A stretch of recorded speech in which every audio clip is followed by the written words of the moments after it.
Hi guys, welcome back to my channel. Today's video is going to be all things brows. I'm going to be showing you how I create two different brows, one using Anastasia Beverly Hills Dipbrow and the other one's using her Brow Wiz. So if you're interested in this type of video, make sure you subscribe, hit the like button if you enjoy it, and make sure you hit the notification bell so you are notified every time I post a new video. Let's get into this look. Okay, so the first thing that I do is I add my clear brow gel from Anastasia Beverly Hills. I like to take it, apply it onto the brows, and what this does is it allows me to be able to shape my brows and see what areas are pretty sparse, so I can focus the product on those areas. It also allows my brow products to stay on a lot longer throughout the day. If you put this on before versus after, I find that it allows the product to adhere much better and last longer throughout the day, and then you're able to really see the shape of your brow and see where you need to focus a lot of that product. I like to use a shade that is either one shade or two shades lighter than my foundation shade.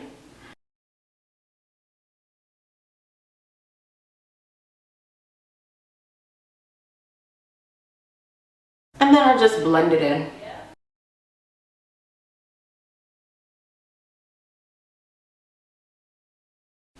Okay, so on this brow, I'm just going to show you how I use my Brow Wiz from Anastasia Beverly Hills and the techniques that I use to have like a gradient, lighter to darker effect on the brows.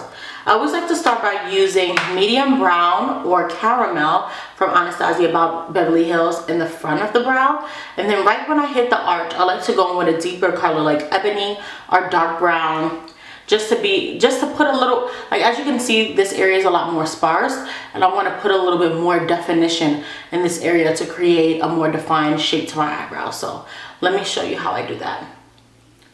So I like to just take the brow product, and this is a retractable pencil, and I like to just slowly and like tiny hair like strokes, just fill in any areas that are sparse. So as you can see, I'm not just taking the product and going like this. I'm lightly stroking my brow hairs and adding a little bit more product in this area to create a natural brow effect.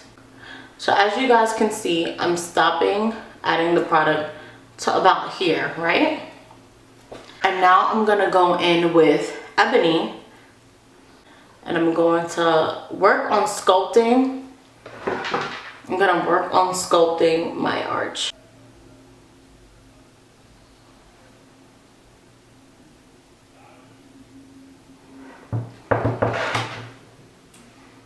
Alright y'all, I had to switch back over to voiceover because my house was getting way too loud.